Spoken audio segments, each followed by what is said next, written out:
Hello and welcome to Leaving Nothing Undared, a podcast from Oblate School of Theology's Department of Continuing Education. My name is Antonio Frietze, your host, and in this podcast, we dive deep into the myriad manifestations of spiritual experience and the many opportunities we have to encounter God in our everyday lives. Today, we have a fascinating topic: dreams. Dreams have played a profound role in spiritual experience across generations, from biblical stories to contemporary individuals' spiritual growth. I'm joined today by Father Renaud. He's an OMI priest, retreat director, and experienced spiritual guide. Father Daniel has spent years exploring the opportunity for spiritual growth in appreciating and understanding our dreams. He'll be leading our upcoming two-part series, Sacred Slumber, Dream Workshop for Spiritual Growth, occurring here at Oblate School of Theology, April 26th and May 3rd of this year. In our conversation today, we're going to dive into his work, his passion for dream appreciation, and what folks can expect from this unique workshop offering. Let's dive in. Father Daniel, welcome back to the podcast. Thank you so much for joining us. Thanks for having me. It's always a pleasure to be with you. Yeah, absolutely. So we're very much excited for Sacred Slumber, and we want to start with the basics. What really got you interested in dream work as part of spiritual experience and spiritual growth? And was there a particular experience that led you to this interest? I would say it was a series of experience. When I was a teenager, I think I was 17 or 18, going into adult life, I read a book called The Master Dreamers in French, and it was all about this program that you would go through for 21 days, and you would pay more and more attention to the details of your dreams to recall dreams. And I remember it was very helpful for me because I was going through a period where I had a lot of nightmares for some reason, which is not uncommon for teenagers. You're growing and all this stuff is happening. So, and then later on, I had another nightmare when I was in my mid-20s that I paid attention to, and it was very helpful to be able to end a relationship that I knew was not good for me. And the dream was very clear in its wisdom to tell me, you should terminate this relationship. It is not healthy for you. Wow, and that's so striking in part because I think when we think about dreams, nightmares are, the ones we seek to avoid, right? Or they're the ones that we really don't want to pay attention to. So it's quite insightful to hear that they might be actually a source of wisdom among all the other kinds of dreams that we experience. I'm curious how you incorporated dream work into your ministry specifically. It's not something that we see very commonly across ministries. So I'm curious how it's impacted your practice and specifically how you incorporated it into your work. Well, it was very slow. It came mainly from my interest in active imagination from Ignatius, where he really encourages us to be very attentive to our imagination when we enter into prayer.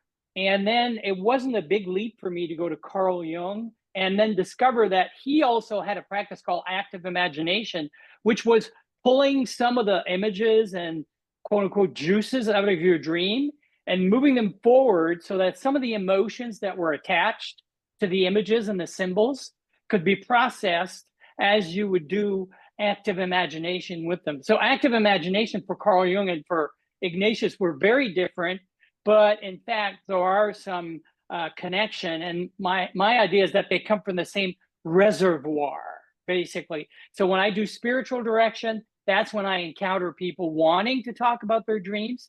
And that's the place where I've incorporated it the most. But now I also do it in my preaching and in other instances where I do ministry, because I find that it's a very untapped source of spiritual wisdom and most people are eager to talk about them when they remember their dreams. They just don't have anybody that they can do it with. Right. And as you noted, it's this untapped source of spiritual wisdom.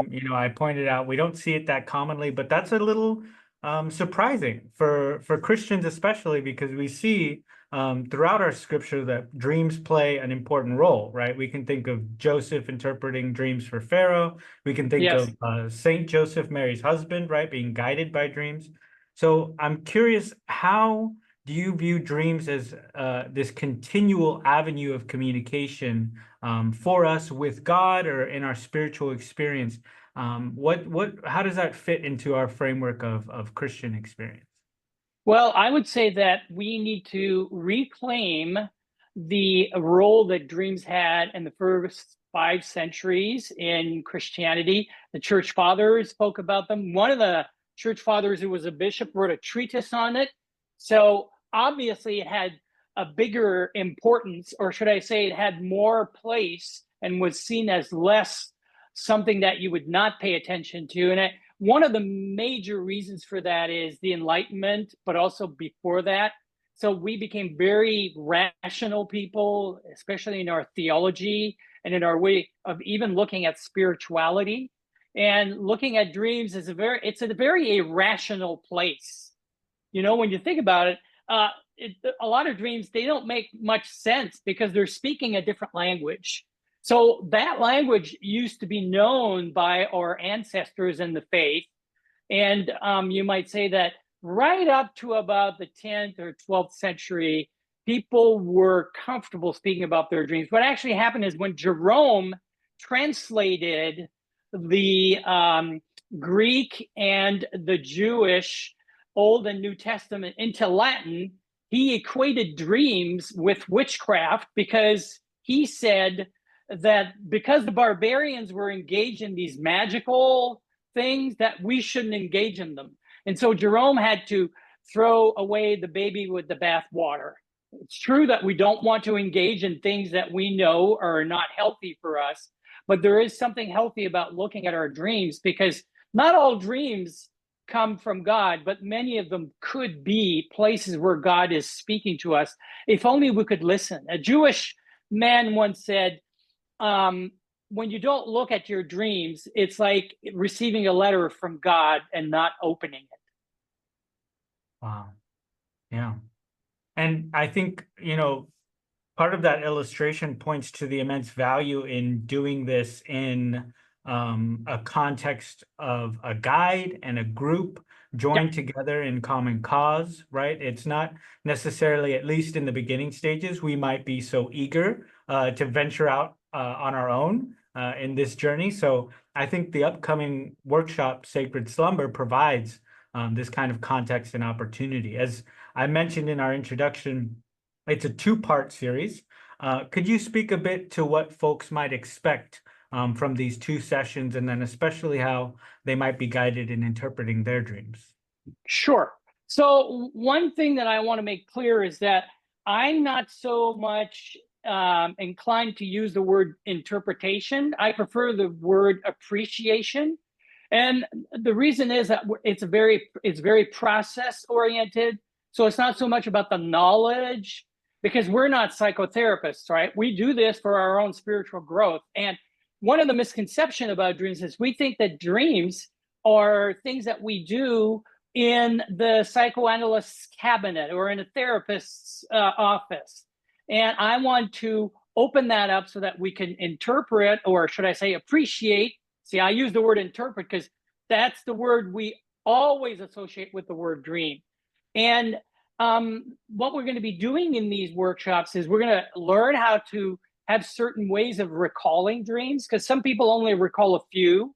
We all dream 4 to 6 dreams a night. It's just that a lot of people don't remember them. So we're going to work on recall. The other thing we'll do is we'll look at in the tradition of Christianity, at least in its first 5 centuries, the importance that dreams had for the Christian faith, and even for Christian dogma, because we know that some of the councils were done because people had dreams. If we remember Peter, who has this dream, with the sheet, that now we can eat all the animals and God communicate.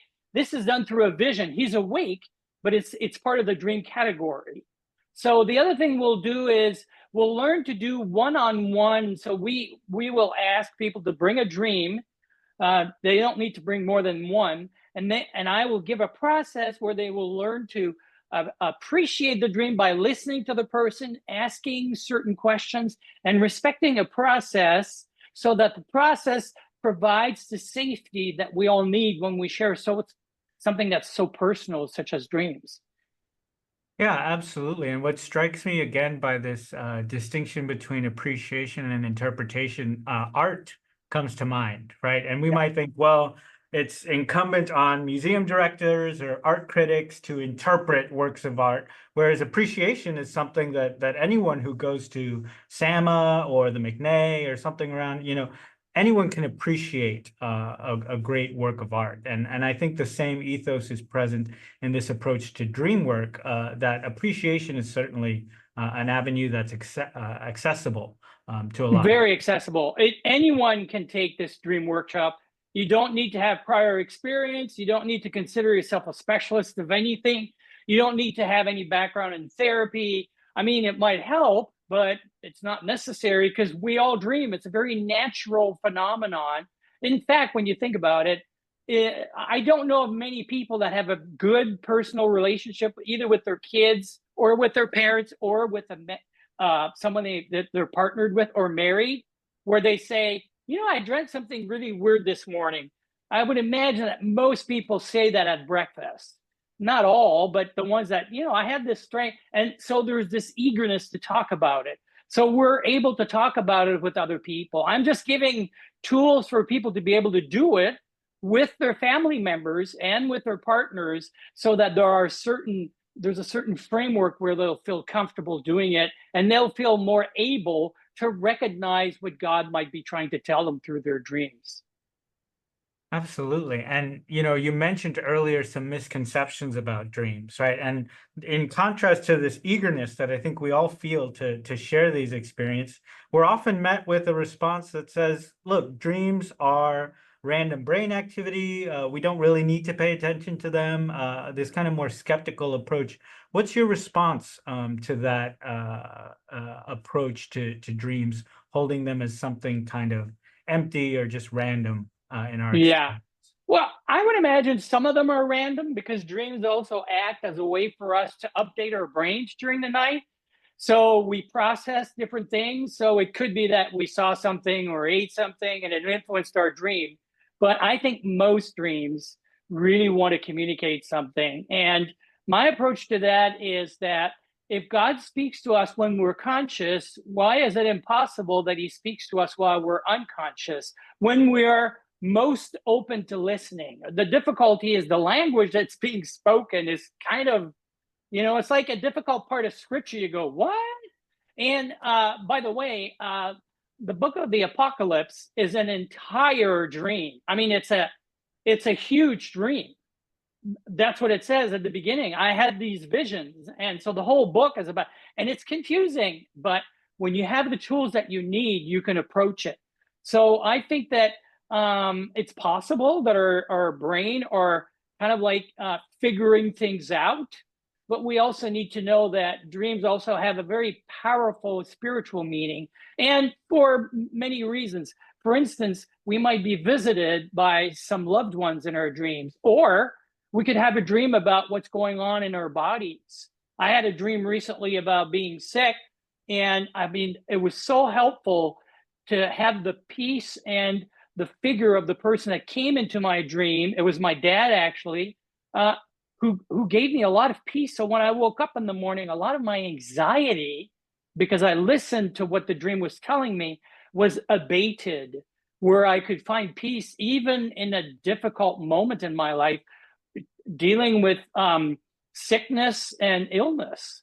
And, think about that. I mean, we all need that kind of spiritual help. Why not get it from our dreams if we can get it from prayer? Absolutely. It sounds like it's this avenue to relationship. It's as you've noted in a couple of stories, transformative, right? Positively, whether it's dissuading us from going down some paths or relationships that maybe might not be healthy for us, or just simply granting us peace in a time of turbulence and anxiety, right? This Yeah. kind of work can be very nourishing to the Yes. spiritual life. Yes. What There's a big you might say, courageous ask in risking to share your dream with one other person. So in these 2 workshops, I will only approach it as something that you share with one other person. But in the fall, I'm hoping to do another longer series where I will teach people to be able to do it in a group. Now, that's even, you might say, a little more of a risk, but with a good code of confidentiality. And if people are coming with another person that they trust in the dream workshop that they want to pair with when they want to do the work, then I would invite them to do that. If they want to bring a friend and they want to learn how to do it together, I think that would be even more useful, because then after they leave the workshop, they'll be able to continue. Wow. Yeah, it's very empowering for folks, right? And yeah, I think we've touched on a number of things that people might see that they have a hunger for in this experience.